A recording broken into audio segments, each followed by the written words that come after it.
Daniel, chapitre 4. Nebuchadnezzar, roi à tous les peuples, aux nations, aux hommes de toute langue qui habitent sur toute la terre. Que la paix vous soit donnée avec abondance. Il m'a semblé bon de faire connaître les signes et les prodiges que le Dieu suprême a opérés à mon égard. Que ces signes sont grands, que ces prodiges sont puissants. Son règne est un règne éternel, et sa domination subsiste de génération en génération. Moi, Nebuchadnezzar, je vivais tranquille dans ma maison et heureux dans mon palais. J'ai eu un songe qui m'a effrayé, les pensées dont j'étais poursuivi sur ma couche et les visions de mon esprit me remplissaient d'épouvante. J'ordonnai qu'on fît venir devant moi tous les sages de Babylone afin qu'ils me donnassent l'explication du songe. Alors vinrent les magiciens, les astrologues, les chaldéens et les devins. Je leur dis le songe et ils ne m'en donnèrent point l'explication.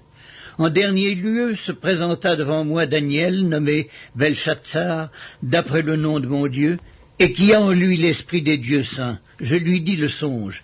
Belchatsar, chef des magiciens, qui as en toi, je le sais, l'esprit des dieux saints, et pour qui aucun secret n'est difficile, donne-moi l'explication des visions que j'ai eues en songe.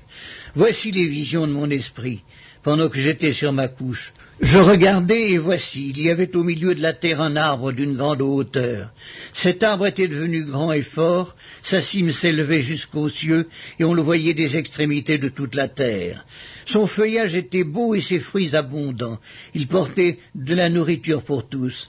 Les bêtes des champs s'abritaient sous son ombre, les oiseaux du ciel faisaient leur demeure parmi ses branches, et tout être vivant tirait de lui sa nourriture.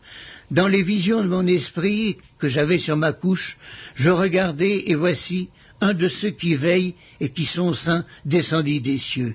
Il cria avec force et parla ainsi. Abattez l'arbre et coupez ses branches, secouez le feuillage et dispersez les fruits, que les bêtes fuient de dessous et les oiseaux du milieu de ses branches. Mais laissez en terre le tronc où se trouvent les racines et liez-le avec des chaînes de fer et d'airain parmi l'herbe des champs, qu'il soit trempé de la rosée du ciel et qu'il ait comme les bêtes l'herbe de la terre pour partage. Son cœur d'homme lui sera ôté et un cœur de bête lui sera donné, et 7 ans passeront sur lui. Cette sentence est un décret de ceux qui veillent, cette résolution est un ordre des saints, afin que les vivants sachent que le Très-Haut domine sur le règne des hommes, qu'il le donne à qui il lui plaît, et qu'il y élève le plus vil des hommes. Voilà le songe que j'ai eu, moi, le roi Nebuchadnezzar. Toi, Belchatsar, donne-moi l'explication, puisque tous les sages de mon royaume ne peuvent me la donner. Toi, tu le peux, car tu as en toi l'esprit des dieux saints. Alors Daniel, nommé Belchatsar, fut un moment stupéfait et ses pensées le troublaient. Le roi reprit et dit « Belchatsar, que le songe et l'explication ne te troublent pas. » Et Belchatsar répondit « Mon Seigneur, que le songe soit pour tes ennemis et son explication pour tes adversaires. L'arbre que tu as vu, qui était devenu grand et fort, dont la cime s'élevait jusqu'aux cieux et qu'on voyait de tous les points de la terre, cet arbre dont le feuillage était beau et les fruits abondants, qui portait de la nourriture pour tous, sous lequel s'abritaient les bêtes des champs et parmi les branches duquel les oiseaux du ciel faisaient leur demeure, c'est toi, ô roi, qui es devenu grand et fort, dont la grandeur s'est accrue et s'est élevée jusqu'aux cieux, et dont la domination s'étend jusqu'aux extrémités de la terre. Le roi a vu l'un de ceux qui veillent et qui sont saints descendre des cieux et dire « Abattez l'arbre et détruisez-le, mais laissez en terre le tronc où se trouvent les racines, et liez-le avec des chaînes de fer et d'airain parmi l'herbe des champs, qu'il soit trempé de la rosée du ciel, et que son partage soit avec les bêtes des champs, jusqu'à ce que 7 ans soient passés sur lui. » Voici l'explication au roi, voici le décret du Très-Haut qui s'accomplira sur mon Seigneur le roi. On te chassera du milieu des hommes, tu auras ta demeure avec les bêtes des champs, et l'on te donnera comme aux bœufs de l'herbe à manger. Tu seras trempé de la rosée du ciel, et 7 ans passeront sur toi, jusqu'à ce que tu saches que le Très-Haut domine sur le règne des hommes, et qu'il le donne à qui il lui plaît. L'ordre de laisser le tronc où se trouvent les racines de l'arbre signifie que ton royaume te restera quand tu reconnaîtras que celui qui domine est dans les cieux.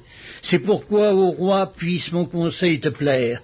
Mets un terme à tes péchés en pratiquant la justice et à tes iniquités en usant de compassion envers les malheureux, et tout ton bonheur pourra se prolonger. Toutes ces choses se sont accomplies sous le roi Nebuchadnezzar. Au bout de 12 mois, comme il se promenait dans le palais royal à Babylone, le roi prit la parole et dit « N'est-ce pas ici Babylone, la grande, que j'ai bâtie comme résidence royale, par la puissance de ma force et pour la gloire de ma magnificence ?» La parole était encore dans la bouche du roi qu'une voix descendit du ciel. « Apprends, roi Nebuchadnezzar, qu'on va t'enlever le royaume. On te chassera du milieu des hommes. Tu auras ta demeure avec les bêtes des champs. On te donnera, comme aux bœufs, de l'herbe à manger. Et 7 ans passeront sur toi, jusqu'à ce que tu saches que le Très-Haut domine sur le règne des hommes et qu'il le donne à qui lui plaît. » Au même instant, la parole s'accomplit sur Nebuchadnezzar. Il fut chassé du milieu des hommes, il mangea de l'herbe comme les bœufs. Son corps fut trempé de la rosée du ciel, jusqu'à ce que ses cheveux crussent comme les plumes des aigles, et ses ongles comme ceux des oiseaux. Après le temps marqué, moi, Nebuchadnezzar, je levai les yeux vers le ciel, et la raison me revint. J'ai béni le Très-Haut, j'ai loué et glorifié celui qui vit éternellement, celui dont la domination est une domination éternelle, et dont le règne subsiste de génération en génération. En ce temps-là, la raison me revint, la gloire de mon royaume, ma magnificence et ma splendeur me furent rendues.